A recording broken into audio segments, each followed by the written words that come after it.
When I was making this video, I was suspended on Twitter for bullshit reasons. If you followed me before, or if you like this video, follow my new page. Link on screen or in the description if I am suspended again. Enjoy. Hello everyone, Sam here, and welcome to probably the last video on the channel. And I say probably because there are two exceptions that I'll mention in a bit. The exceptions I mentioned are the following: Mario Kart 9 and Mario Kart Tour. If and when eventually they come out, if I like the games, if I'm good, I could potentially make some content on them, but not a promise.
Well, that is certainly not how I expected to get back to YouTube. Hello everyone, kaozbender here, and welcome back to the channel after quite a few months of not uploading anything, actually more than a year.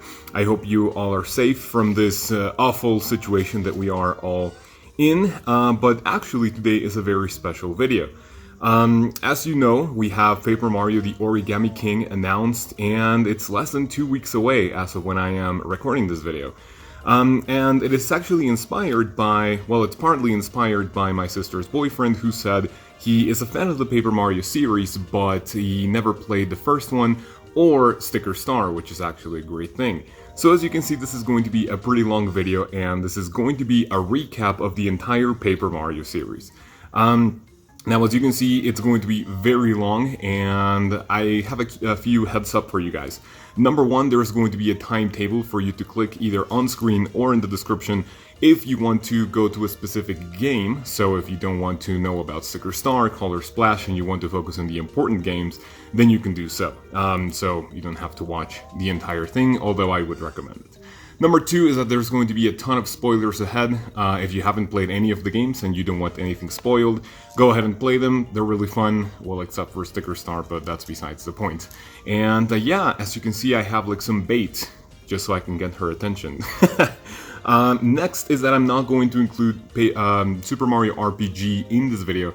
Number one, I have never played it, and number two, it's kind of a silly reason, I guess, but it doesn't have the name Paper Mario in it, even though some people consider it to be like a predecessor to the Paper Mario series. If you want a recap of the story of Super Mario RPG, it's not gonna be here, but I guess you can also find it on YouTube.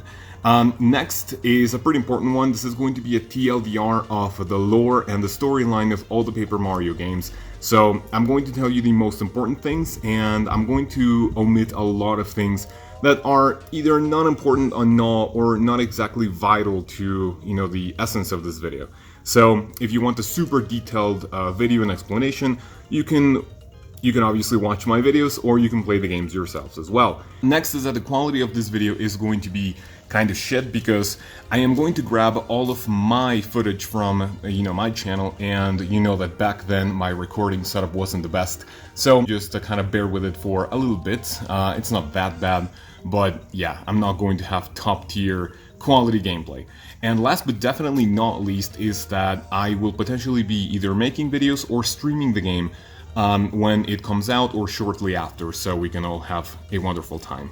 I know this was kind of a long heads up, and she is actually, you know, she has gained her prize for me, for her to stay with me, and that's pretty much it. So now we jump into the important part of the video. Let's go ahead and look through all of the Paper Mario games in order. So I hope you guys enjoy, and yeah, I hope you watch everything. Have a great day. Alright, our adventure begins in Paper Mario for the Nintendo 64, released in 2001 by Intelligent Systems. And before I start, I should mention that this is mostly going to be from memory. I do have a couple of notes, but I would like to make this as short as possible because I had a failed recording of this and it ended up being about an hour and a half, and I really don't want to make a video that long. After all, this is just a TLDR of the story in the Paper Mario series, and if you want to know every single detail, I of course encourage you to either play the games or of course watch my videos on them. So let's begin. In Paper Mario N64 we start the intro and we learn about a couple of things: the Star Haven, the Star Rod, and the Star Spirits. So basically the Star Rod is a thing that grants people's wishes. The Star Spirits are there to kind of protect it and, you know, kind of be like guardians, I guess. In the intro we see Bowser and Kammy Koopa going up to the Star Haven, and Bowser takes the Star Rod, enslaves the Star Spirits into cards, and then goes away. We then see that people's wishes are not going to be granted for quite a while, so that's pretty sad. We gain control of Mario, we go to Peach's castle since she's actually throwing a party. Mario goes with Luigi, and as Mario goes up to meet Princess Peach, the castle starts trembling. So we don't see anyone going out, but we learn that Luigi actually came out with like a couple of other people. That's exactly not important, but it's pretty funny to remember. We see that the castle starts elevating actually into space or something, and Bowser enters, fights Mario, and kind of shows off what he stole, which is the Star Rod. And as his wish was to defeat Mario, then Mario can't actually defeat him at that point, and well, he kicks Mario's ass and like actually throws him off the window, which is quite cruel. So he lands at a place basically dead. The essence of the Star Spirits kind of wake him up and help him, and he lands at a place called the Goomba Village, where he actually rests for a bit. In a dream, he sees that he has to go to the Shooting Star Summit. This was told by one of the Star Spirits' essence. He goes around the Goomba Village, meeting the things, finds a hammer, and basically meets his first partner in the game. After this, we have like a little battle with the two Goombas, one being red and blue, and we fight the King Goomba, which is actually another one of the funny enemies. After we beat him, it's time to go to Toad Town, which is basically the hub, the main hub for the entire game, I guess, so that's like where everything leads to. After the battle, however, Kammy Koopa sees this and goes up to Bowser to kind of, you know, tell him what happens, and here we find that the first enemy, or the first boss of the game, are the Koopa brothers, which is actually kind of a funny exchange. So basically at this point we know that we will cycle between Mario and what's happening up in the sky as a Peach, which are going to be the Peach interludes, in which Peach is going to find some information about what Bowser is doing, and the information is going to be passed to a Star Child, which are the things that take people's wishes to Star Haven. But since there are no wishes, there's a little Star Child called the Twink, which is basically going to be Peach's partner, and whenever she finds information, she will go down and tell that to Mario. So that's kind of like you know, a little pause in the lore, but that's important for you to know. So basically, we go back into Toad Town. We meet Merlon, which is going to be kind of the guide for everything that we need to do, just in case you get lost. We go to the Shooting Star Summit. We basically talk to the essence of the Star Spirits to learn what to do. As we are going down, we meet the Twink, and he basically tells us that he's going to be the connection between Peach and Mario. So basically, what we need to do is that we go to Merlon, and he uncovers the Koopa brothers, which are blocking the way, and we make our way to the Koopa Village. In there, we see that it is being invaded by Fuzzies, and we help a blue-shelled Koopa called Cooper, and it's going to be our second partner in the game. To make things short, the boss area is the Koopa Brothers Fortress. Not to make it too long, we beat the Koopa Brothers, we go through the fortress, and we meet our third partner in the game, which is a cute pink bomb called Bombette. Also, we have some battles, we meet the Koopa brothers, we beat them, and we free the first Star Spirit, which is called L-Star. After this, we actually get one more of the Peach interludes, and we learn that we need to go through the desert after reading Bowser's diary. As you can tell, this is going to be a mouthful, so I will need to regain my breath after a couple of minutes. Basically, the place that we need to go into the desert, we go through, we go to the train station, we entered in a place called Mount Rugged. We go through there, do a couple of puzzles, a couple of fights, and we find our fourth partner, which is Parakeri, after we give him some letters that he lost. We go through the desert into a place called the Dry Outpost. We meet a random mouse after doing some couple of confusing things actually, and he gives us a stone. We place it in a desert pillar which uncovers a temple. There's really nothing too important about this other than we find a hammer upgrade and we fight the second boss of the game, which is called Tutankupa. After beating it, we get the second star spirit, which is called Mammer, or Mammer, I don't know how to pronounce it in English. And the second Peach interlude, we actually go to the library in Peach's castle. We find some information from Bowser's minions talking about one of the, I guess, henchmen, whatever, and Bowser turned one of the enemies invincible. No one knows why, so that's basically what we need to do. We go back to Toad Town and we go through a place that is a haunted forest. After solving a couple of puzzles, we go up to a Boo Mansion, and basically when we go to the top floor, we meet two characters called Bow, which is also Lady Bow and Bootler. We see that they have the third star spirit enslaved, and it's basically, okay, so you need to defeat the invincible monster because it is actually terrorizing the ghosts in our town. So it's basically like an exchange. You help us, we help you, right? So after Bow joins our party, which is our fifth member at this point, we go through a place called the Ghostly Gulch or some stuff like that, and we come up to like a big mansion full of clubbers, which are, you know, these kind of cute enemies with their clubs. Not to make things super long, we learn that the secret to the invincible Tubba Blubba, which is the third enemy, is actually found in the windmill. So we can actually fight Tubba Blubba there in the castle manor, or whatever you want to call it, but we're gonna deal no damage. After we go to his room, we find a talking key, we steal it, we go to the windmill, and we find that the secret of Tubba Blubba being invincible is that his heart is now out of his body. We beat the heart, it reunites with Tubba Blubba, we deal 10 damage, and we actually defeat the invincible Tubba Blubba, which is pretty nice. After that happens, he frees the booze that he has been eating for all of this time, and Bootler comes with us and gets us the third star spirit, which is called Scholar. And in this Peach interlude, we actually get caught escaping, and he hears Bowser and Cammy talking about how they're gonna fuck up Mario. So basically, we don't really know exactly quite yet what's happening, but whenever we go back to Toad Town, we see that there are Shy Guys terrorizing pretty much everyone and stealing things all around the town. They actually get to like a certain point, but we don't know exactly what's happening. And basically, we use Bow's power in order to find out where they are going. We enter for the fourth chapter, which is the Shy Guys toy box, and in here you need to solve some puzzles by staying inside and also recovering some items that they have stolen and doing things outside in Toad Town.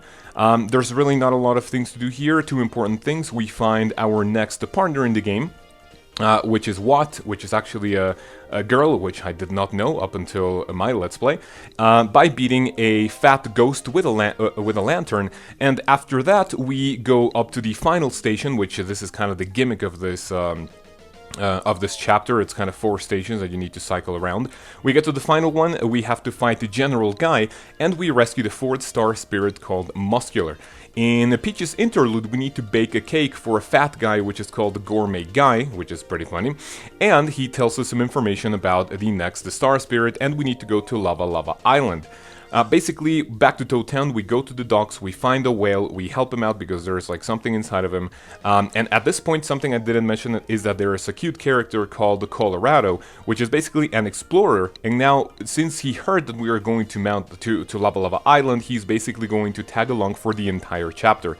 We go to Lava Lava Island, we find out which is my favorite one because there's Yoshi's in there, come on. And when we get to the Yoshi village, we kind of learn a couple of things. We help Colorado since he's getting attacked. When we go back to the Yoshi village, they are actually crying because all of the Yoshi children are gone. So the gimmick of this part is that we need to find another partner, which is called Sushi, and with her help, which this is actually also a female, which I did not know, we go through the jungle, we find all of the Yoshi children, and we go back to the Yoshi village. go to the Chief Yoshi, which is a cute little fat Yoshi. He gives us a stone so we can go through the jungle even further. We meet a raven and like his little children, whatever, and he helps us build something to go from the jungle to the volcano, because before that you couldn't enter in there.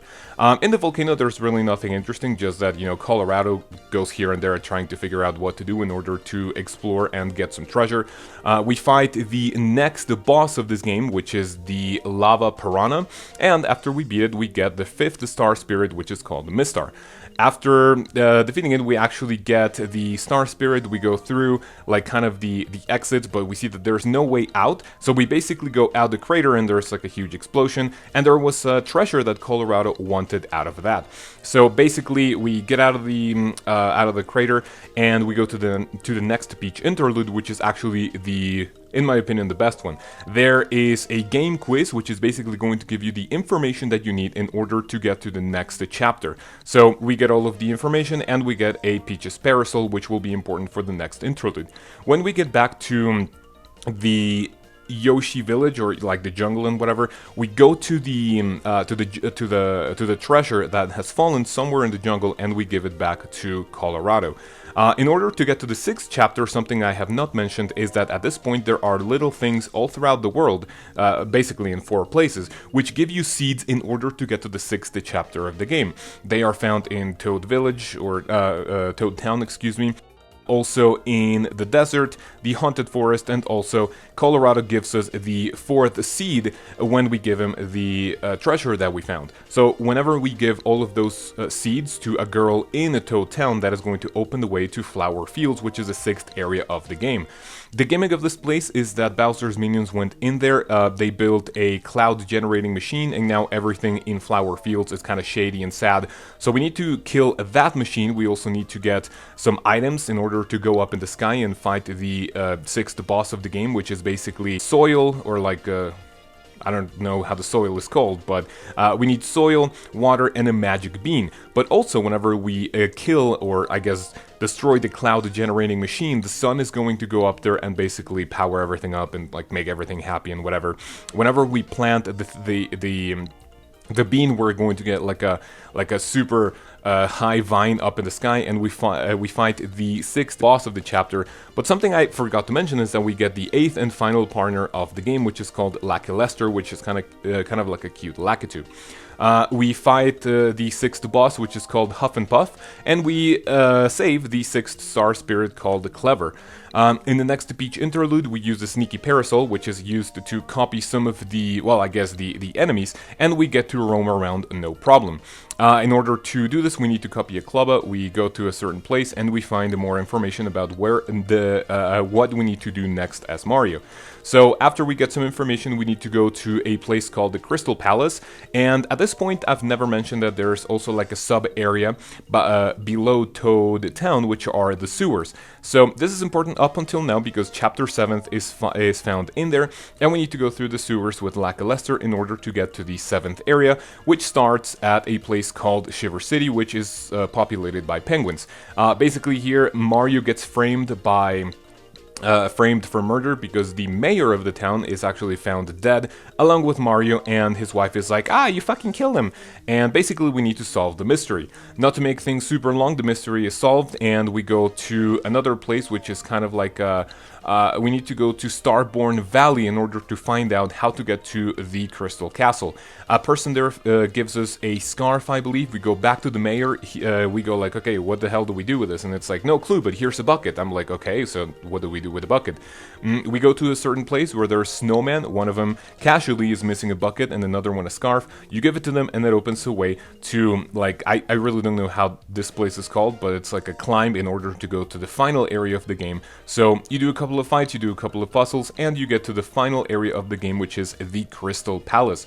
There's a lot of cute and nice puzzles in here. Not to make it super long, you get to the seventh boss of the game, which is the Crystal King. Pretty fun battle, great music, and after beating him, you get the 7th star spirit, which is called Calmer. With all 7 star spirits in hand, we now need to go to the Shooting Star Summit. In this final Peach interlude, it's basically like, oh, emergency, emergency, Mario has all 7 star spirits, and then you know, they kind of prepare for battle and whatever, and that is pretty much it for Peach.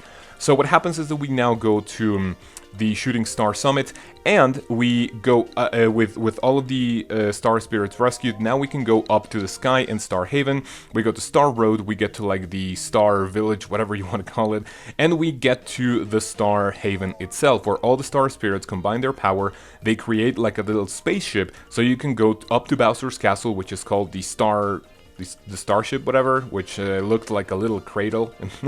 It's kind of cute. So we go up to Bowser's Castle, not really anything super important to mention here. There are a couple of puzzles, a couple of quizzes, like a lot of battles in here, and whenever you go through Bowser's Castle, it's basically fight time. You go up to Peach's Castle, you go up to where you met Peach at the very beginning of the game, and it is time to fight Bowser for the first time. So like a really quick gimmick is that he gets like like his armor with the star rod. But now that we are there, we have a new special power, which is called the Star Beam, which is going to eliminate Bowser's power. So we basically beat the first phase of Bowser. We go up into like another place where it's like the actual final fight of the game, and he actually goes super powerful, and he does that one more time where he goes like invincible. He takes no damage. We use the Star Beam, and it's now useless, but what the hell can happen?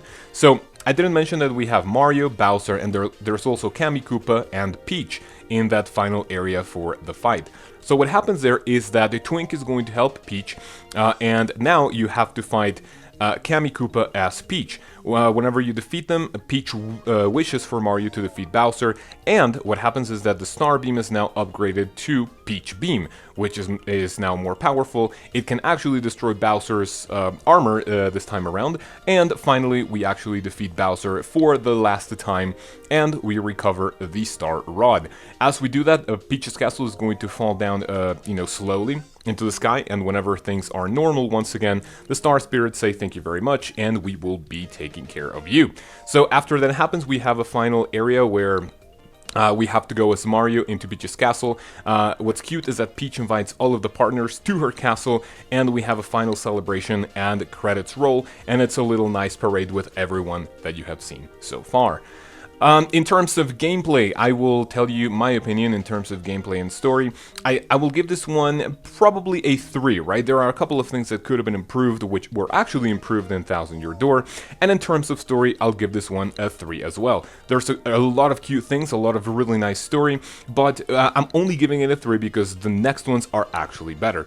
So that was pretty much a Paper Mario N64. On to the next game.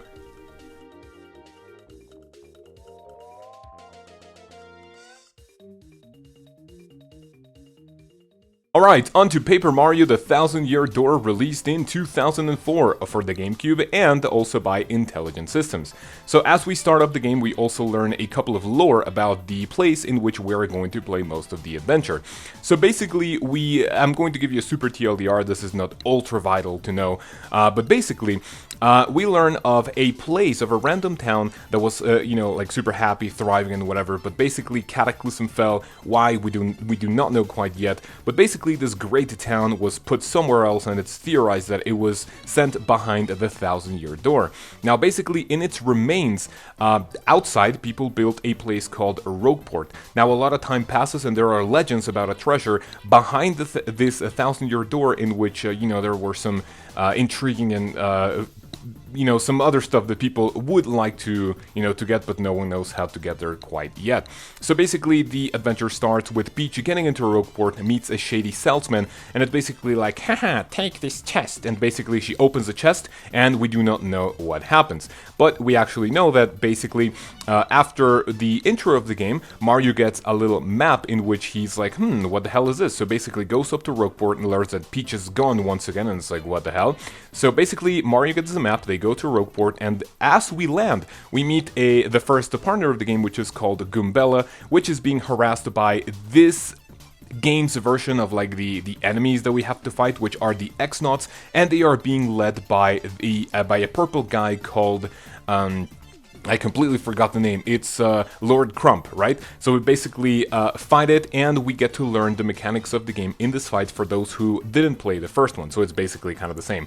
We defeat Lord Crump, we go to a certain place, and we follow Goombella to meet Professor Frankly, which is kind of this versions of Merlon, which, you know, is going to tell you exactly what to do, where to go, and, you know, whatever you need to figure out. And he's also going to help us along the way in case we get lost. So basically, we go through the sewers, and we go to the 1,000-year door, which is basically like the place that it's like, this is where the treasure is. However, we step into the pillar, and every time we do that, we are going to learn the location of the next thing we need to collect, which in this case are also stars, but now they are crystal stars. So we go to the first one, and it looks like it's a castle, right?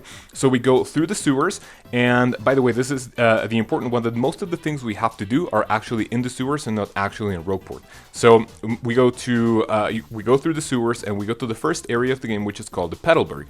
Not to make things super long here, we go to another Koopa village kind of thing, and we meet a new Koopa called Koops this time around, which basically says, okay, so I want to go to the castle and I want to kill the dragon because my father went to the castle and he has not returned. So we do some puzzle things. We recover some stones that we need in order to get the pipe from Petalburg up to the castle. We go to the castle, we do some nifty puzzle and fights and whatever, and basically this time around we need to kill the dragon. Now there's let's see, basically that's kind of the gimmick of this. We go to the castle, we do some stuff, we kill the dragon, and we get the first crystal star, and we get to meet Koops' father, which actually gives us the crystal star, and it's like, I found this in the dragon's belly, so that's pretty much it.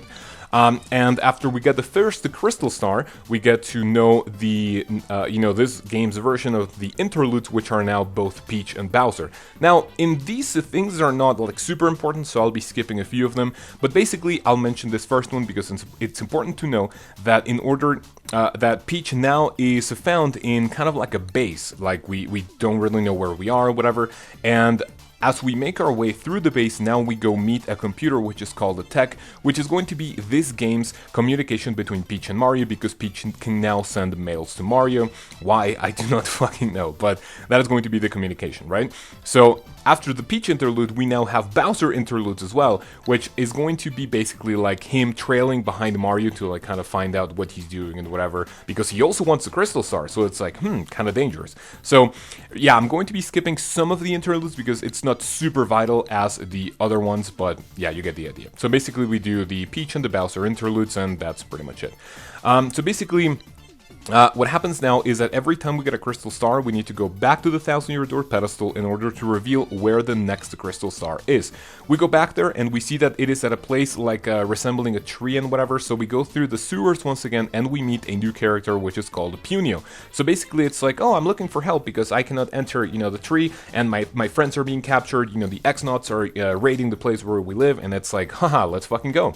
So we land at a place called the Boggly Woods, I believe. So in this place we also meet the trio called the Shadow Sirens, which is basically, they were like hired to like kill Mario or whatever or something, or catch him or beat him, whatever. So since they do not know how he looks yet, it's like we go through the Shadow Sirens, it's like, oh yeah, hello. So we go up to the tree, and it's like basically this little Punio says, okay, I remember of a secret entrance, but we do not know how to get there. We need Madame Flurry in order to find the secret entrance. We go to Madame Flurry's house, and it's basically, I do not want to go out because I can't find my necklace. We go back to the Shadow Sirens, and we beat them, and we get the necklace that they stole from Flurry. We go to Flurry, we give her the necklace, we can now go up to the tree, we find the secret entrance, and inside there's really like nothing too important, like super important. You just need to know that the X-Nauts were actually in control of that place, and there's also enemies from the Punies which are called the Jabbies, which we need to fight a couple of times. So basically we go to the through the tree, we have some battles, we have some puzzles, we get some boot upgrades, and we fight Lord Crump as his robot, which is called, I believe, Magnus von Grapple or something. We beat him, we get the second crystal star, and we get another Peach and Bowser interlude. So after this, Let's see, yeah, Madame Fleury is going to be the third partner. I don't know if I mentioned that, but that's kind of the thing. So we go back to the Peach Interlude, Bowser Interlude, and we go back to the 1,000-year door pedestal in order to know where the next crystal star is, which is now up in the sky. So it's like, how the fuck do we get there? Oh, there's a blimp in Rogueport. So in order to get the blimp, we need a ticket. We go to some gangster piantas, and it's like, okay, you need to find my daughter for me to give you the blimp ticket. We go to the daughter, we find out where she is, we give the information to Don Pianta, and we go to a place called Glitzville after getting the ticket and riding the blimp. So in Glitzville, the gimmick of this place is that it's basically like a ring, like an arena, like a show. And whenever you enter, you see there's the host, the character, which is called the Grubba, and you have the champion, which is called the Rock Hawk. And basically, like after a battle, it's like, yes, I'm the best, and he grabs the belt, which has the crystal star in the belt. So Mario is like, okay, so if you want the crystal star, you now have to become the champion. We go enlist in the fights. And we meet Grubba as well as his assistant, which is called Jolene, which is going to help us throughout the entire chapter. So basically, I guess short explanation of this is that Grubba is the host, he hosts the battles, but Jolene is going to assign you fights in order for you to follow and, do a couple of things. So it's super normal, we do a couple of fights, but after a certain point we start getting weird emails, and it's like, do this, go here, go there. And all you need to know is that now some fighters are going missing, and it's like, now this can happen to us, this is kind of weird. So at some point in the chapter we cannot win, and before this we actually helped a Yoshi egg not get cooked, right? So he follows us around, and after that fight that we cannot win, the Yoshi hatches and it's now our new partner. With that we win and we continue doing some fights. So we keep getting emails and whatever. Now we go up to the final fight with which is a champion, and we eventually win. I forgot to mention that at some point we actually meet Bowser and we also defeat him. So when we fight and beat the champion, which was actually tried to be sabotaged by either him or Grubba, whatever, we get out of the locker rooms, as that's where we got locked into, and we go up to the arena, we fight the champ Rock Hawk, and we now have the crystal star. But something is weird. So basically what happens is that now we get the champion's room, and one of the emails is like, okay, go to the arena, right? Because before, at this point, we found some blueprints about like a secret or weird machine that it's like, what the hell is this? So basically, when everything is empty, we go to the arena and we find out that Grubba is actually the bad guy of this chapter, and with the power of the real crystal star, because now we find that the crystal star that we have is fake, the real crystal star is going to power him up, turn him into Macho Grubba, and basically, give him superpowers, but we actually end up defeating him, and all is good. We get the real crystal star, and actually, there's a toad that comes out of the crystal star because it is Jolene's brother. So basically, the gimmick of this is that Jolene's brother, which is I really do not I don't remember the name, but Jolene's brother was a previous champion, and he was actually sucked into the crystal star in order to power up, whatever. So that's how the fighters went missing. If any of this is wrong, remember this is just from memory and it's a TLDR. Do not get angry at me. If you want to crucify me, that's fine. But we get the real crystal star. We get back to Rogueport. There's the Peach interlude, Bowser interlude, whatever. And after we get the real crystal star, we go back to the pedestal, and we see that the fourth crystal star is at, some random place. We go to a pipe which seems to lead up to the fourth chapter, but it's like, we can't use it. Why? So we find a weird guy which actually tells us, you actually need to have your name written in your back in order to use that pipe and knowing who it is. So we can now use a pipe. We go to a weird town in which you learn that every time a bell sounds, people get turned into pigs. Why? We do not know quite yet. So basically we go to the town, we go into the woods, we do some random stuff, we go up to a mansion, and there's a couple of boos, we have a big ghost fight, and after that we go up to a certain place in which there's a specific ghost, like one of the ones we met in the 64 version, but after we beat him, we actually get the crystal star. but at some point in the fight, the ghost turns into Mario, like a kind of like a copy ability, but then after we beat him, it's like, okay, so what the hell is going on? And then we see that Mario is turned into Shadow Mario, and like, it's like, okay, what the hell is this? So basically, we go back to the town, and by the way, this chapter is kind of like a blur, so it's, you know, like I said, like a TLDR. So we go back into the town, we meet the Shadow Sirens, they basically tell Vivian, which is one of the group, you know, to fuck off, and like, we don't really want to be with you anymore. So basically, Shadow Mario goes up to Vivian, and it's like, okay, yeah, I'll help you out. So we do a couple of things, like here in the in the course of this chapter, and at some point we also meet the fake Mario, which has Mario's body, and it's like, okay, say my name, but whenever we try to say the name, we cannot do it because there's a P missing in the like in the chat box, so you can actually spell it. We don't know what's going on. We get Vivian, we go back to the place which is called the Creepy Steeple, I believe. For some odd reason, we find the letter P in one of the chests, and we hear like a little parrot saying Dupless, which is actually the name of the ghost. We go back to meet the ghost, we say Dupless, he goes back into where we first fought him, and we actually tell him his name, which is like, what the fuck is this? So we basically, oh, and by the way, one funny thing about this is that Mario, the fake Mario has all of your partners, so it's like, you know, we fight along with, like we have Mario, Vivian, and we fight fake Mario and our partner, so it's like, what the hell? So we fight him, everything's fine, we get back our regular body, we get the 4th crystal star, and Vivian is like, what the fuck are you, you know, she's like scared and whatever because it's Mario, but it's like, okay, but the others kind of left me, so I'll stick with you, and so that's nice. So we get the 4th crystal star, there's Peach interlude, Bowser interlude, and whatever, like, comes next, right? So we go to the 1,000-year-door pedestal for the 5th time, and now we see that the 5th crystal star is on an island. So to make things super short, we need a ship in order to go to the island, but we learned that there are like a kind of creepy or eerie waters going in there, so we need like a really good captain, right? So we go to the bar, we meet a bomb called, we meet Flavio, right? So he basically tells us, okay, so we need a good captain, we need a Captain Bobbery, right? So you go up to a bomb, it's like, no, I don't want to take you, but basically someone tells you, oh yeah, so this is a letter from his wife, whatever. We give him the letter, and it's like, oh yes, I have gained my confidence back because I don't miss my wife, my dead wife anymore. So basically we go to the docks, and there's a ship waiting for us, and it's basically we have Mario, Captain Bobbery, Flavio, and you know, a couple of crew members, but then there's actually Lord Crump disguised as a crew member in order to go with us and kind of fuck Mario around, like in some way, right? So we go to the island, but at some point there are like some little fires attack us, and it's like, oh, what the hell do we do? We land stranded on the island. There's a couple of things that happen here, but they're really not super important to mention every single one. But basically what happens is that Flavio has a gem that we do not know how he got it, but it opens the way to a cave that we go through. There's a couple of battles, a couple of puzzles, and what happens is that we eventually get to the fifth, the boss of the game, which is called Cortez, right? After we beat him, he gives us a crystal star, we go outside, but we see that Lord Crump now has his own fleet attacking Mario and kind of like, give us a crystal star.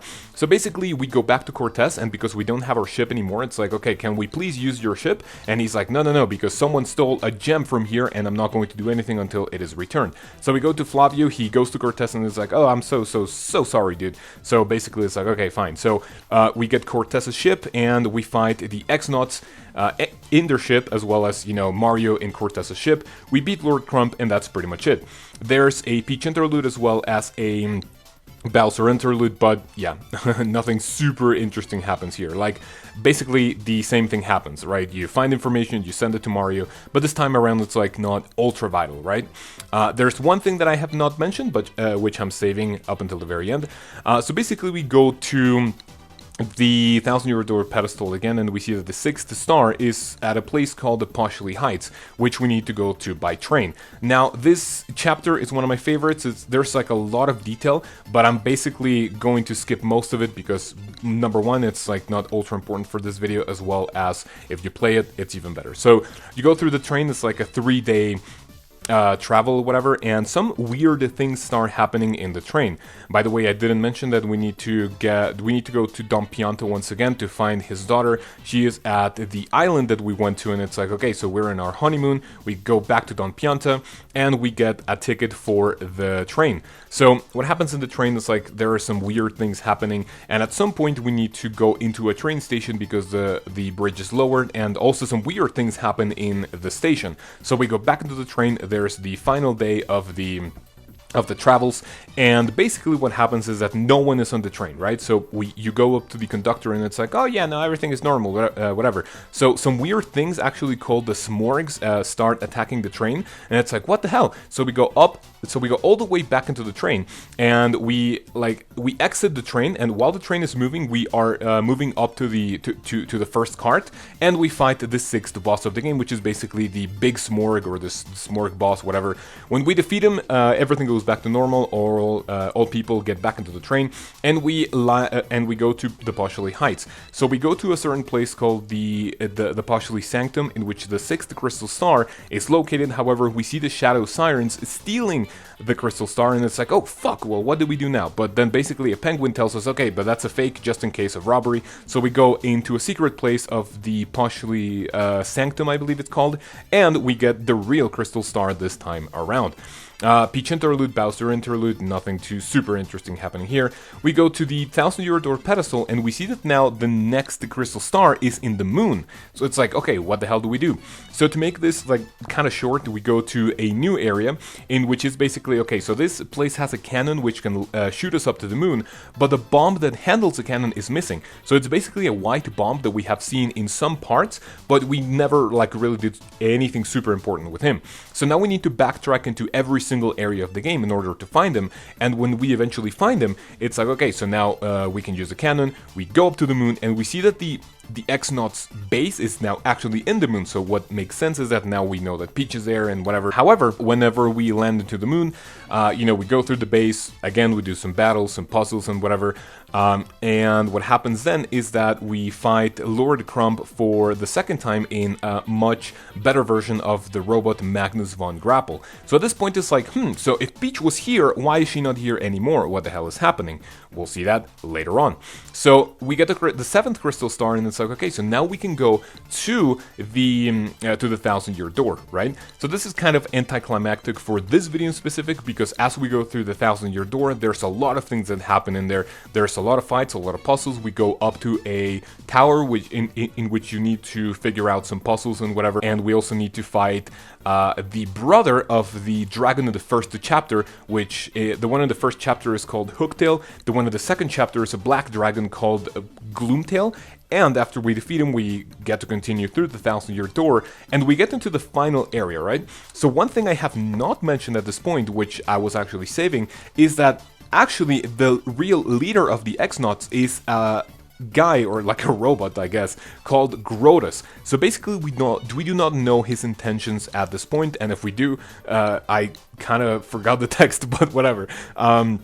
So Grotus actually wants the treasure inside the 1000-year door, and it's like, okay, so I know what needs to be done, whatever. So we go up to the final area of the 1000-year door, and we fight Grotus. It's like, okay, whatever you want to do, fuck off, right? We beat Grotus. For some reason, Bowser and Kamikupa are in there. We also beat them, and whenever we finish that, it looks like Sir Grotus actually went into another place, and we go to like the basement of the 1000-year door, if you want to look at it that way, right? So whenever we follow him, what happens is that we get into an area with like a lot of candles, and there's the actual treasure chest, which was mentioned in the legends. So basically what happens is like Sir Grotus, it's like, oh yes, here's a sacrifice, whatever. So the chest is open, and we get to learn that there's this thing called the Shadow Queen. So what was inside the chest, it wasn't actually a treasure, but it was like a demon, like a monster, right? So it's like, okay, obey me so I can take over the world, whatever, right? So Sir Grotus gives the Shadow Queen Peach as a sacrifice, and the Shadow Queen kind of like possesses Peach in a way. So it's like, oh, now I can rule over the world, but basically turns on Sir Grotus, and it's like, I don't need you to tell me what to do, and like basically kills him with like a little bolt of lightning. So there's the first phase of the Shadow Queen, which we battle normally, and at some point she's like invincible, right? So we have like a little cutscene in which, oh, Mario, please do it, like everyone wishing Mario well and whatever. So it's like, oh yeah, super powerful, whatever. And Peach kind of breaks off the possession at some point to like heal us, and we get into the final phase of the battle. We fight the Shadow Queen, and we basically kill her in order to save the day. So after this, you know, it's basically a good game to the Queen. We go back to the Mushroom Kingdom, like everything is fine. All the partners say goodbye to Mario. They go back to the Mushroom Kingdom, to Mario's house, and when we are there, it's like Peach enters with Toadsworth, which I completely forgot to mention because he's not that important. You can go the entire game without meeting him, and it's like, oh yeah, we have a new adventure, so come with us. And Mario's like, oh fucking please. So in terms of gameplay, right? Some people consider this game to be the best one in the series. I agree with him. Gameplay-wise, I'd have to give this one a 5, right? It's basically the first one, but everything you like in the first game was improved on the second one. And story-wise, I have to give this one a 4, right? It's much better than the first one. There's like a lot more characters, a lot more essence, a lot more everything, right? And basically the story is a lot better, and it's finally a way of breaking the meta of Bowser kidnapping Peach. So that's pretty much it. You know, 5 gameplay, 4 story, and that's it for the 1000-Year Door.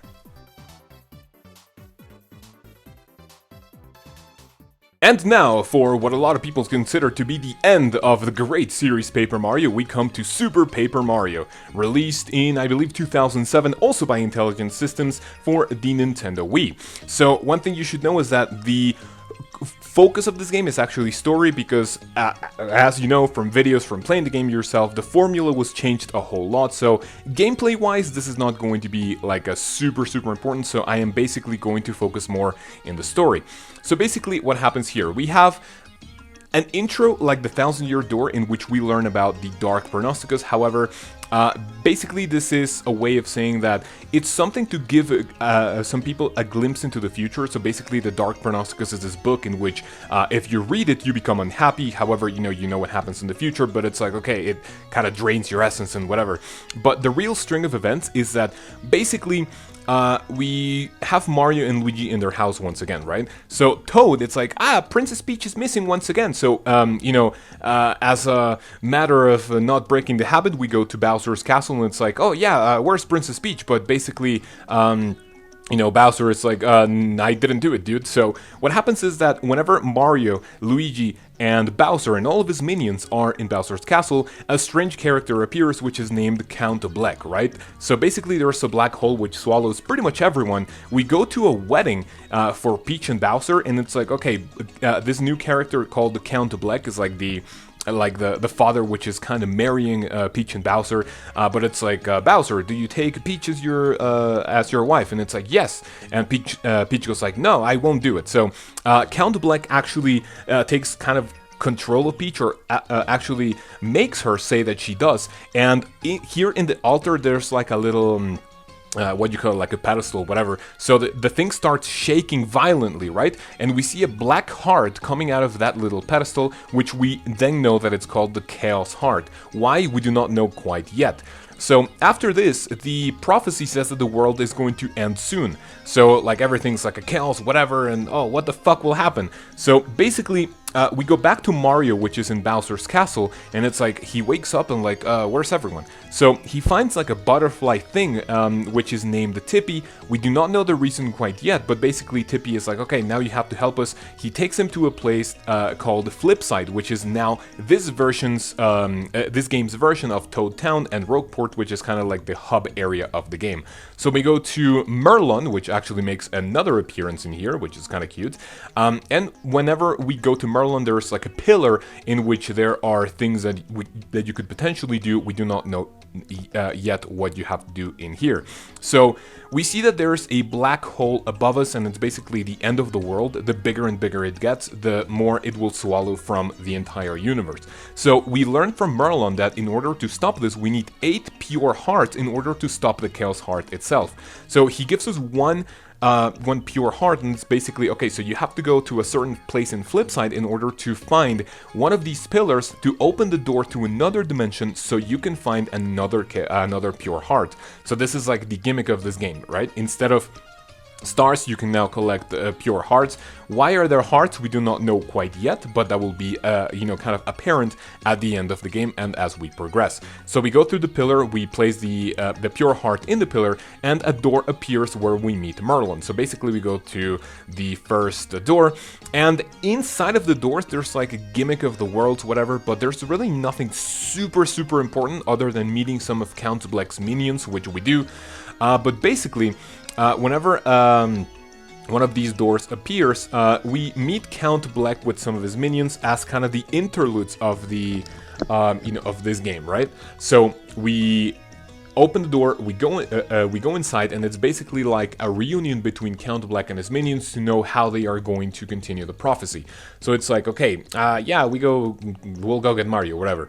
So basically, in the first world, we go through and we meet a wizard, which gives us the 3D flip ability, which is this game's gimmick, right? So Mario can go from 2D to 3D, which is pretty fucking nice. Now, here we meet the first partner, but I'm really not going to mention them in detail because they don't have like a lot of personality. It's like, okay, this is what I do, and this is what I can do to help you, whatever. So it's really not that important. If I skip some of them, whatever, they're not like super vital as the other ones in the game, right? So basically, we get one of the we get one of the partners, we go through the first chapter, and what you need to know is that that every door is divided into 4 chapters, right? So they're not really like ultra important, right? There's mostly battles, you level up, and that's pretty much it. So we go through the desert and we meet one of Count Black's minions, and actually I'm saying actually a lot. We beat one of his minions, we go to a place like some kind of ruins, and we meet another boss like a dragon, right? Which is Fractal, I believe. So we beat him and we get the second heart, and after we get it, we meet another character called Merlumina, which is actually going to tell us more story, what happened and whatever. So we go back to Merlin, we go to Flipside, we somehow we find Peach, because in this interlude, there's like you go to a dark place, like where the fuck am I? And basically Peach is in there, but somehow ends up in Flipside. We go like, oh yeah, so we have to find Peach. We go to Peach, and using her power, we go to the second pillar, and the second door opens. So basically, we get another. Whenever we get into the door, we find a bomb partner. We go to a mansion-looking thing, and when we like there's a block with a coin, we get it and we break a vase. So there's like another one of Count Black's minions, and she's like, oh, now you have to pay it. So basically, the gimmick of this area is that we need to get rubies in order to pay our debt. However, whenever you see your debt, it's like kind of unpayable, so it's like, oh, what the hell do I do? So basically, we get treated like slaves in order to get rubies. However, with some information that we find, we can actually get more rubies than we are supposed to. So whenever we pay our debt, it's like, okay, how the fuck did we do it? And then Count Black's minion is actually super mad. Now this minion is like really cute because she like changes outfits every time you see her, which is like Mimi or something like that. After we go through the mansion, we go to an area like some kind of mines or something, and we end up fighting the boss in a bathroom, in a fucking bathroom. So after we fight the boss, there's another kind of wizard like the Merlin wizards, and she actually gives us the third pure heart. So there's another interlude in which we now see Luigi, we get some information, and we go back to Flipside, right? So Luigi is like basically, what the hell do I do? But we don't really know anything super specific quite yet, right? So we go back to Flipside, we go to the pillar, we get another door, and we enter into a new world, which is kind of pixelated, right? So at this point, we have this butterfly thing called Tippy following us around, which is basically going to be this version's like the partner that is going to be with us for the entire time, because she's the one who is going to allow us to turn into 3D and do some other things.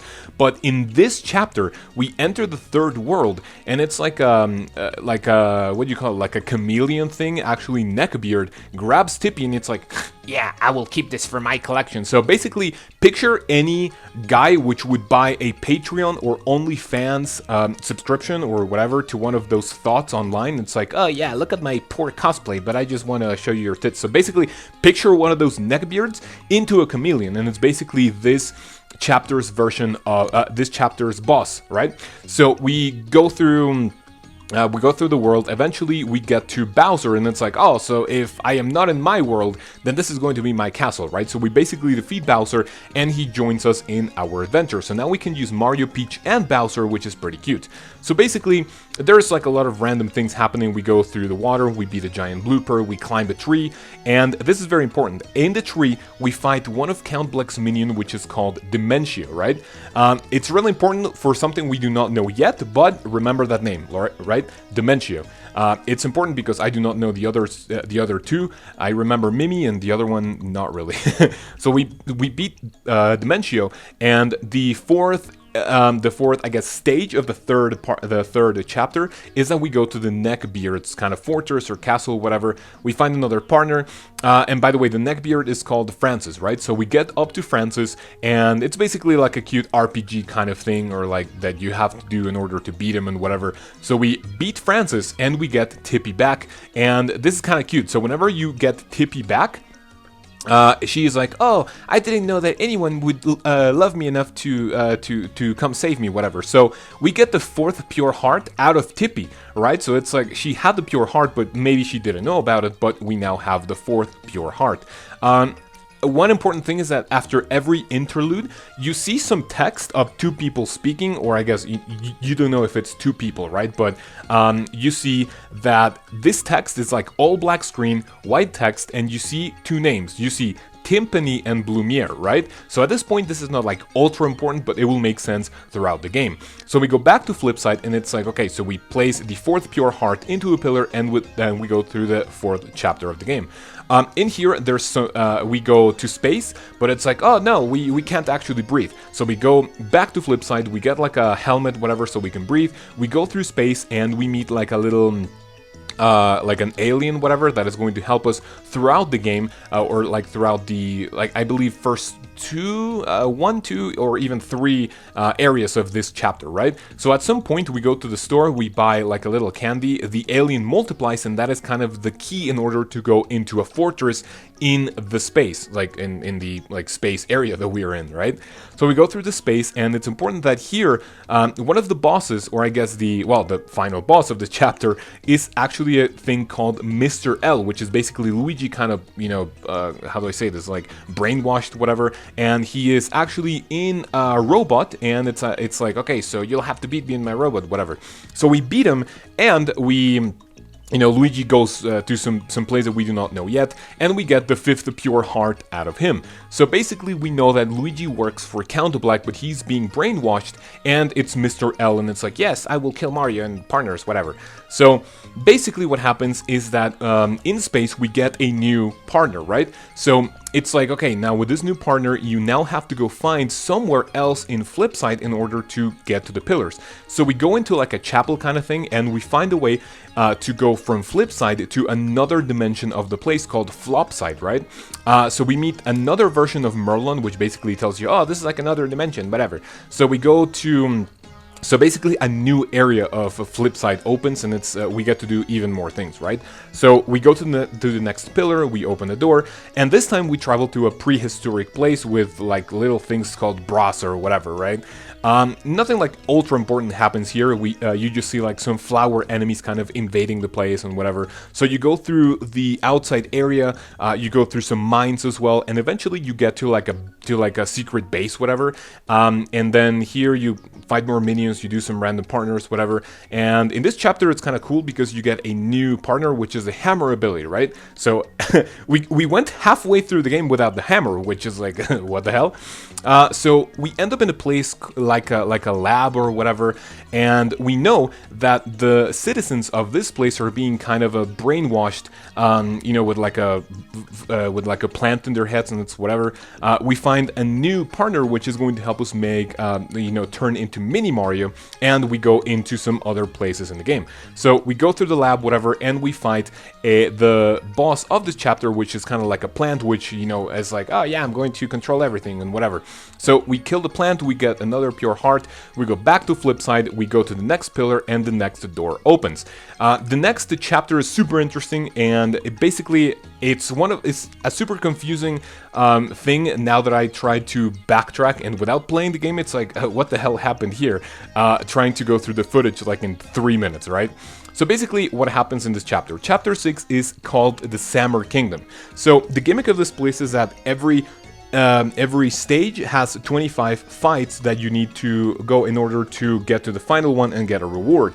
However, whenever you go halfway through the chapter, you see that the black hole behind the stage of the scenario, it's like eating the world. So at some point, it's like, oh no, we can't take it anymore. So basically, Tippy takes us back to Flipside, and basically the world collapses. So we go back to the 6th door, and it's like, okay, so what the hell has happened here? The whole world is blank, and there's like a kind of some remains and whatever. So what happens here is that we fight Mr. L once again, and it's like, oh yeah, you won't get me, but we actually end up beating him, and we go through the kind of the remains of the world, and now we find the pure heart, but this time it is now turned into a rock. So it's like, how the hell do we do this? So we go to Merlon, and this part is super important, right? So we go back to Merlon. It's like, what the hell do we do?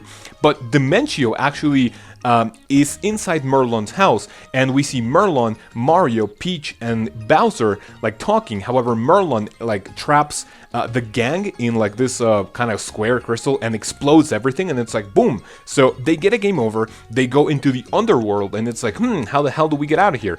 So basically, and they go without Tippy, right? So Tippy says that they need to go to the underworld, and casually Dementio kills them, and they go where they need to go in order to revive the pure heart. So basically we see the dark lady of the underworld, whatever. So it's like, okay, so if we give you the pure heart, can you revive it? And it's like, yeah, sure. So but it will take some time. So we go through the underworld, and we see Luigi hanging around, and now in chapter 6 Luigi joins your party. You go back to the dark lady, and it's like, oh fuck yeah, we got the pure heart. So we get the pure heart, we go back to Flipside, we open the pillar, and what happens is that the 7th door takes us to the same place, like the underworld, and it's like, what the hell? So we go back to the lady, and it's like, okay, so in order, for you to continue, you need to get this little angel-looking thing up to the sky. So it's like, what the hell? So we go through the underworld, we go through like some like battles and puzzles and whatever, and somehow we end up in the sky, right? So it's like, what the hell is this place? We learn more things about this place, which is basically the little angel that you are guiding is the child between the dark lady of the underworld and the father of the sky, whatever you want to call it. And it's like, oh yeah, so I need to go there and whatever. So basically, what happens here is that, we fight a monster in the sky, and that is basically the end of chapter 7, right? Because we went to the Summer Kingdom, and chapter 7 is actually the one that we are in right here. So we get so when we beat the the monster in the sky, basically the little angel that has been following you is actually the next pure heart. We get it, and we go back to Flipside. At this point, now, what's super important is that in this interlude, we learn that Count Black is actually Blumiere from the text in the interludes actually, but we do not know yet who Timpani is. If you haven't played this game, it's kind of obvious who it's gonna be. However, Tippy is, has like a kind of a weird drum, and it's like, nah, I'm fine. So we go to Merlon, we go to the final pillar and the door, and this one is leading up to Count Black's castle. So you have to know that in this chapter, which is chapter 8, in each stage, like there's a lot of puzzles, since it's the final area, there's like a castle, whatever, and you have to go through puzzles, as well as a lot of fights, and it's like, okay, what the hell do we do, right? So, in each stage, stage of this chapter, you fight one of Count Black's minions. However, they stay behind, right? So, for example, I guess Bowser fights the big guy, and he stays down. Not down. He stays back. And in the next chapter, we cannot use Bowser anymore, right? Peach fights the other minion called the Mimi, and next we have Mario and Luigi left. And then in this part, we have to fight Dementio, but he keeps going back to other places, like a kind of backtracking. We have to find him, and eventually we fight him, and Luigi stays with Dementio, like, I'll fucking kick your ass, whatever. So we only have Mario left, right? It's the final chapter, chapter 8-4, and Mario goes up to Count Black. Somehow the gang is back, right? So we have everyone back, and now it is time to fight Count Black. Now this is where the story gets kind of spicy, right? So we fight Count Black, and whenever he is down and beaten, he drops the Chaos Heart, right? And what happens is like, okay, so now we can use all 8 pure hearts in order to neutralize this and whatever, right? So what happens is that Dimentio gets back to where we are, and it's like, haha, so this is what I have been planning all along, right? So he basically spills the beans, and it's like, so he has been helping the gang get through the entire game because, well, not directly, right? So there are things that happened that you don't know how they happened, but it was basically Dimentio. So his plan all along was that he knew that you were going to fight Count Black and defeat him, and whenever he was weak, he could actually take the Chaos Heart in order to do whatever he wanted, right? So it was actually good because what happens is that after this, Dimentio gets Count Black and all his minions to another place, and we are now left with Dimentio. However, whenever we try to fight him as like kind of this giant Luigi face, because he was actually still in control of Luigi, we cannot damage him, right? So we go to Count Black and Tippy, which they actually go like, oh yeah, like, you know, we get like a cheesy kind of ending, right? So it's like, let's help the guy. So with the help of all 8 pure hearts, we break Dimentio's armor, and it's like, oh yeah, now we can actually damage him. So you beat Dimentio and this kind of this thing, right? So you beat the final boss of the game, and it's like Dimentio goes like, no, my fucking plans, whatever. So basically what happens is that the Count Black, Tippy, and all the minions and Mario's gang are back in here, and it's like the world starts trembling violently, right? So what happens is that the end of the world is approaching, and they know that the only way to stop it is to offer themselves, kind of like, put the Chaos Heart in the pillar that we saw at the beginning of the game, but then they have to like swear to each other, right? So at this point, what's important is that now you know that the characters in the interlude are both Count Black and Tippy, which was Timpani, and she was turned into like this little butterfly, right? So basically, they sacrifice themselves as well as the pure hearts to eliminate the Chaos Heart, and at that point is that we learn that Tippy was actually Timpani all the way. So the theory is that Blumiere opens the book, fucks it up, and then, it's like, oh, my love Timpani, whatever, but she gets turned into like this little butterfly thing. So after this, everything goes back to normal. There's nothing else threatening the world, and that's pretty much it for the storyline. What happens after the game is that you can go back to the Samur Kingdom, complete it, and it's like a thingy. Like another trial, whatever, you fight them. You can also have the Pit of 100 Trials, like the 1000-Year Door, which is kind of fun, and that is pretty much it for Super Paper Mario. In terms of gameplay, I'd have to give this one, if you don't compare it to the other ones, I could give this gameplay a 4, right? But because it's a Paper Mario game, I'd have to give it a 2, right? I don't mind the change of the formula, but 1000-Year Door did a lot of great things, and not actually having the same thing for the third game, it's like, why the hell did they do this? So, gameplay-wise, I'll give it a 2. Story-wise, I'll give this one a 5, because this is the best story so far in the entire series, and it's something that you really, really need to play in order to, like, understand why it's, like, super emotional, whatever. I know this recap didn't make it, like, a super, didn't really make it justice, but that is what you need to do in order to, kind of experience it for yourself, right? So, gameplay-wise, not comparing it to the other Paper Marios, I'll give it a 4, and comparing it with the other ones, I'll have to give it a 2. Story-wise, this is the best one so far, I'll give it a 5, and now, we have to go to the dark ages of Paper Mario, so, on to the next game.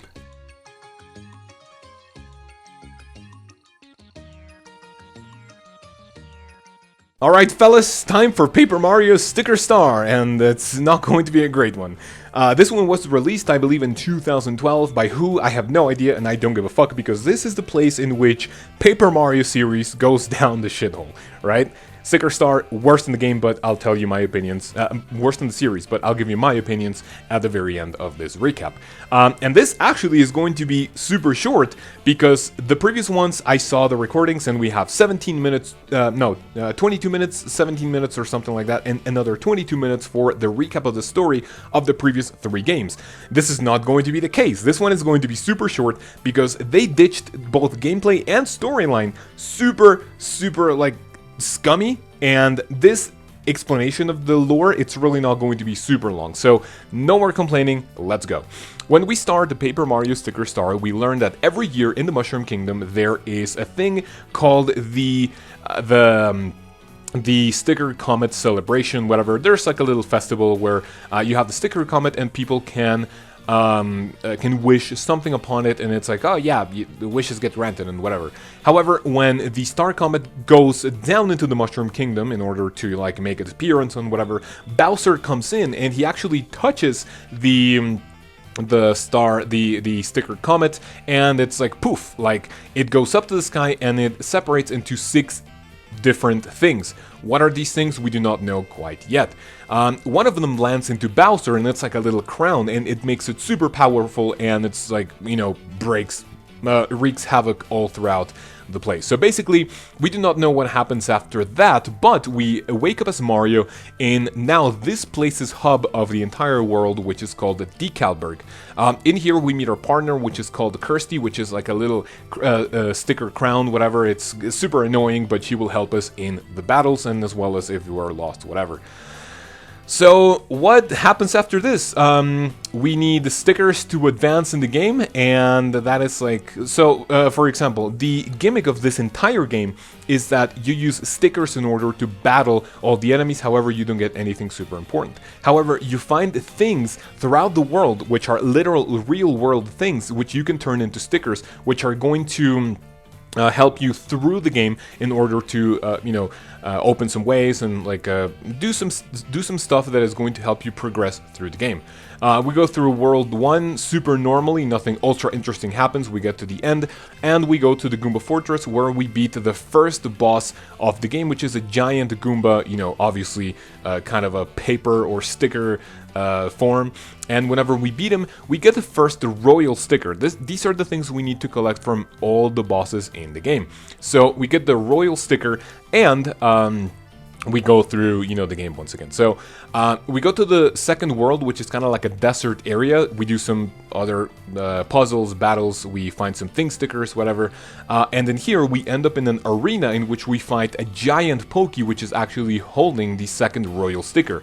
Not to make things super long, we beat it and we get it, and it is time to go through World 3, which is kind of like a forest. Now, at the very beginning of the world, we meet Wiggler, and it's basically kind of the gimmick of this entire world. So we meet Wiggler, and whenever we go up to up to a tree, and it's like, oh, we need to go some weird place, Kamek goes up to us and basically takes all of these segments of the Wiggler, separates them, and that is what we need to do.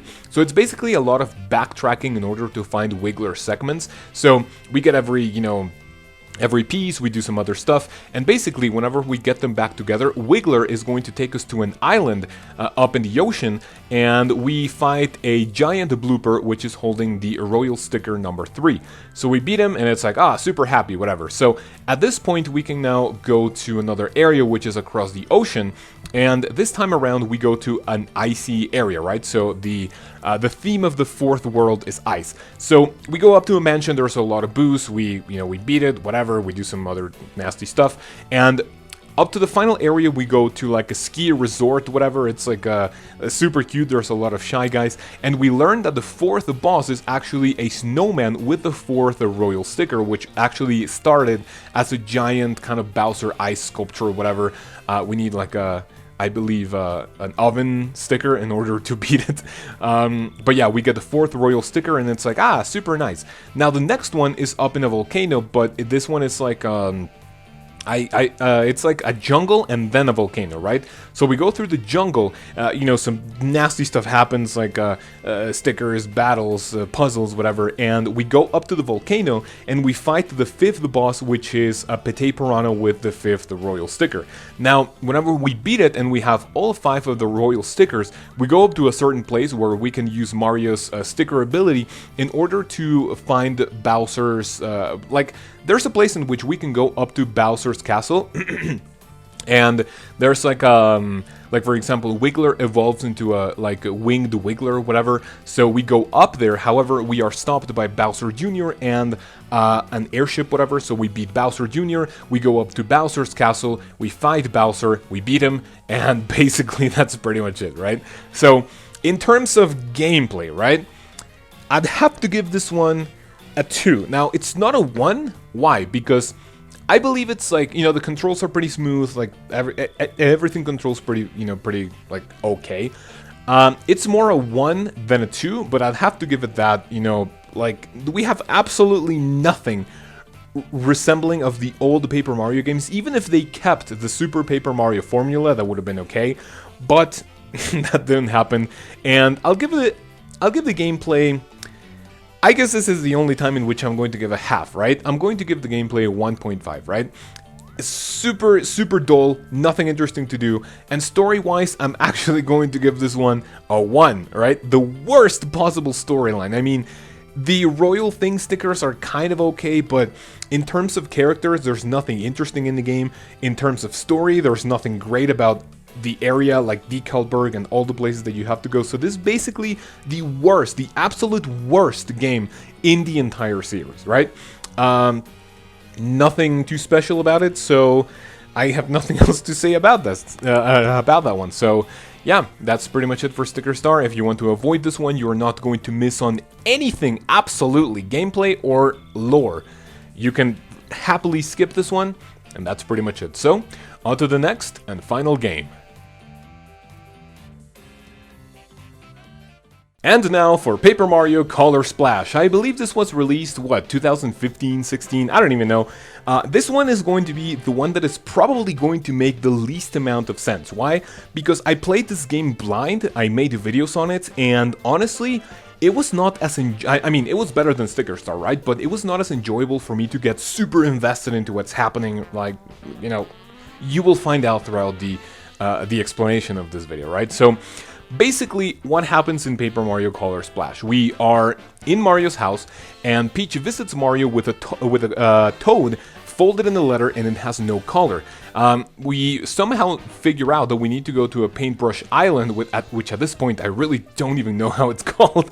I don't even remember that. However, we arrived to, I believe, the main place. It's called Prisma something, right? So we arrived, and in the main hub, which is this game's, the previous one, like Toad Town and Rogueport, whatever, we find an empty fountain with 6 areas or 6 pillars or pedestals, if you want to call them that. So it's what the hell happened here?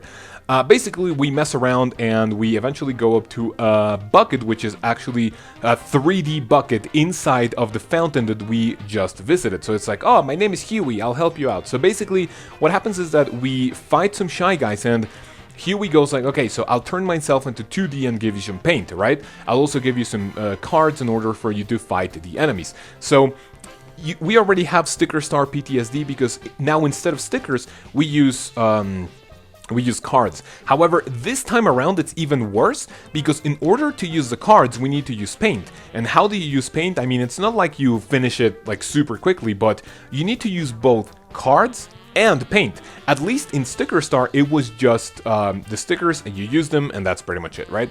But Huey gives you some paint as well as some cards in order to beat the Shy Guys, and that's pretty much it. So you get to experience the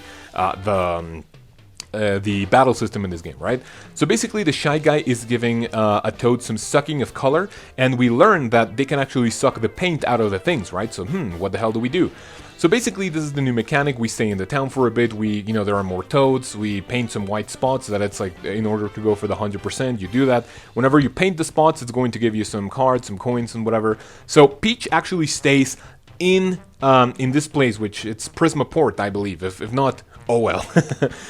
So basically, we go through the town and we see things called paint stars, which are going to be these games' version of like endings to the chapter or whatever. So whenever you get a paint star, a new area opens. So that is kind of what you have to do. You find the paint stars and you progress through the game. We do some more random levels and we eventually find some other things like in the previous game. However, they're going to be turned into cards and you use them just in a couple of ways in order to open more areas, but it's not as common, right? So we go to the beach, we do some random stuff. And there are things in here called the Rochambeau Temple, which are basically rock, paper, scissors.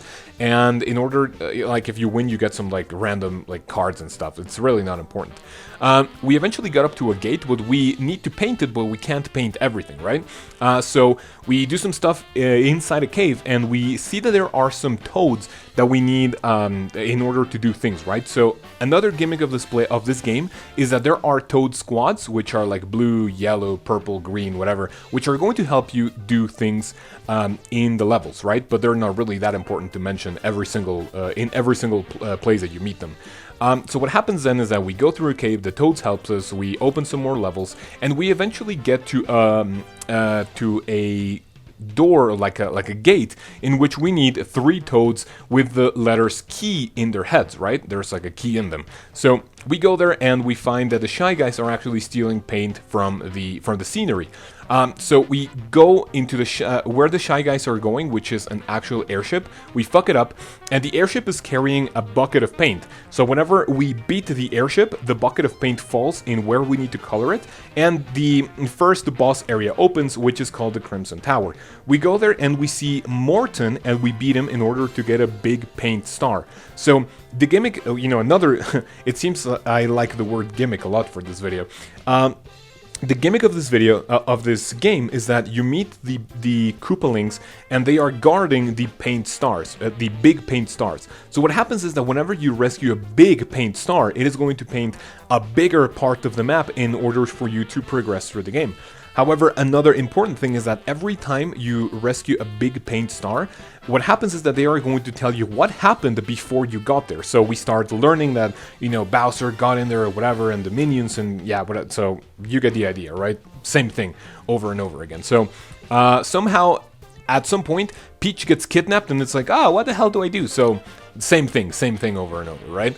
So basically we see that now Bowser is covered in black paint, and it's like, I will turn all of this into mine, whatever. And it's really not that important, because this story, it's like, right? So we do some more random stuff, we get into a forest area with big enemies, next we go to an excavation site, and then we hit up a temple in which there is... at some point in this like desert area, there is a huge what do you call it, like a huge white spot that we cannot cover, so that will be covered in like some later stages, right?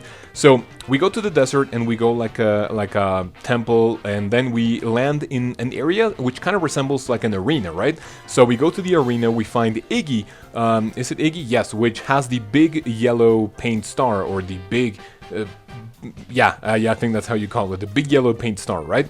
So you get the big paint star, and you go back to Prisma Port. You put the big paint star back into the fountain, and it gives you some like more information about the dream.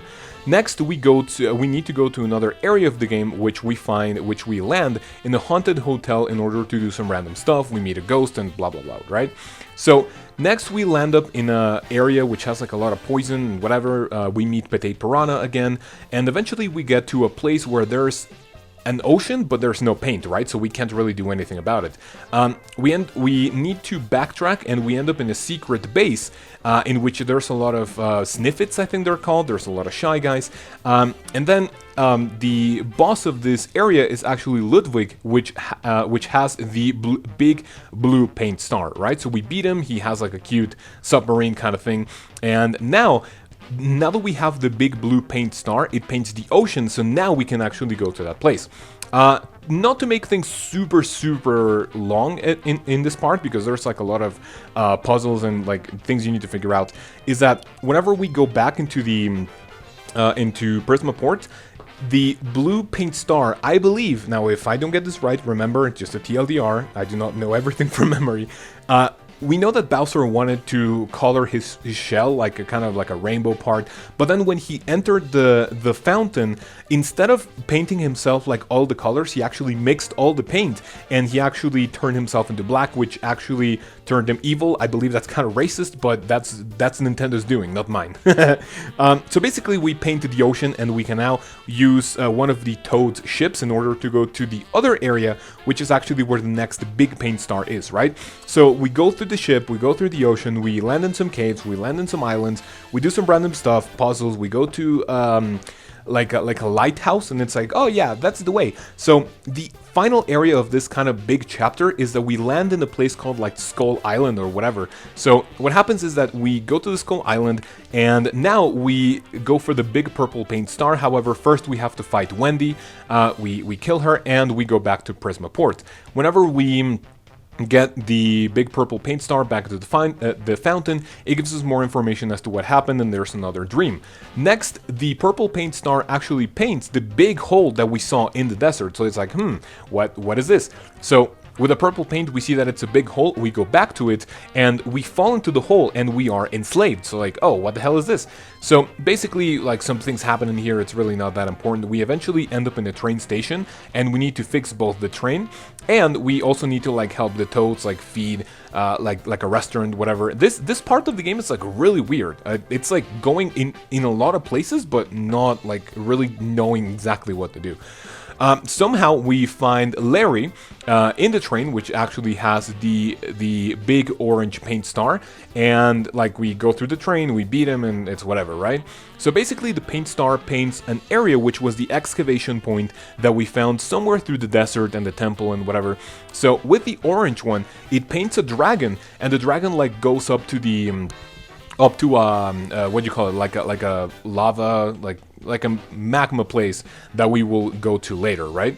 So we see more of a dream. Bowser wanted to play with the paint, and like it's all good and dandy.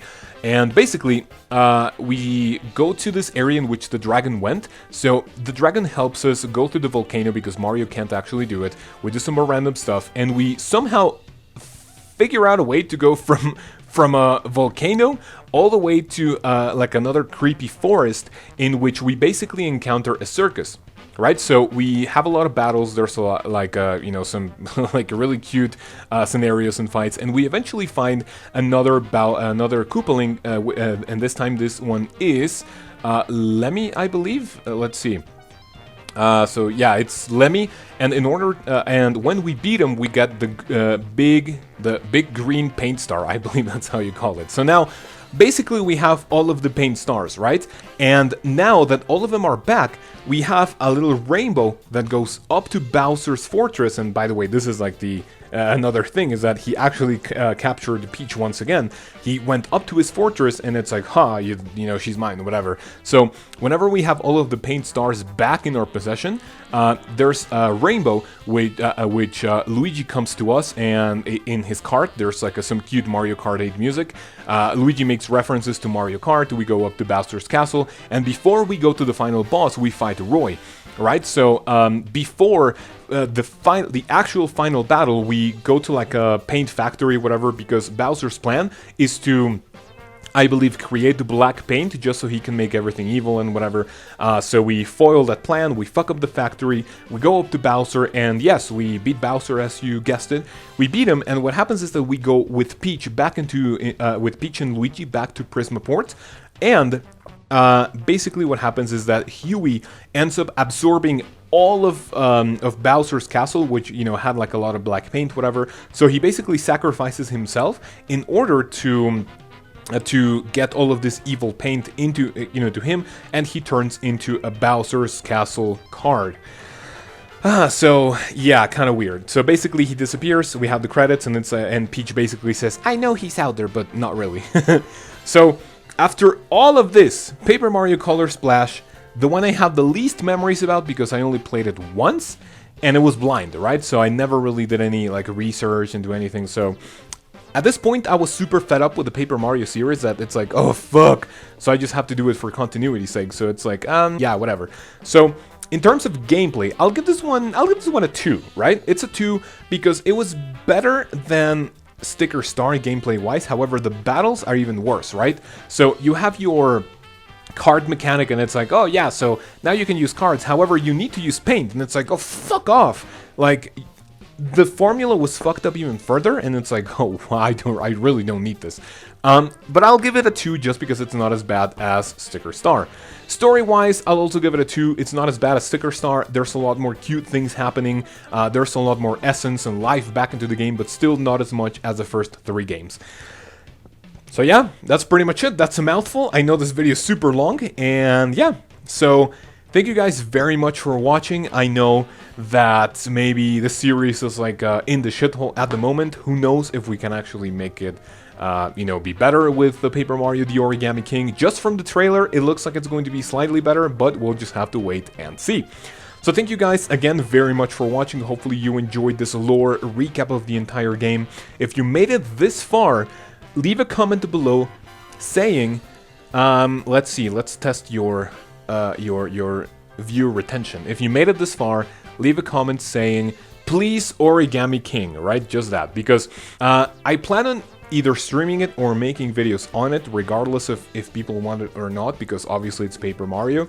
But, yeah, I just want to know how many people would be interested in this part. So that's pretty much it for me. Thank you guys again very much for watching, and I'll see you next time, either on the YouTube channel or on Twitch. I mean, I really don't want to use Twitch because it's a fucking shithole of a website, but it will mostly be on YouTube. So see you guys either on videos or on a live stream here on YouTube for when we play Paper Mario the Origami King.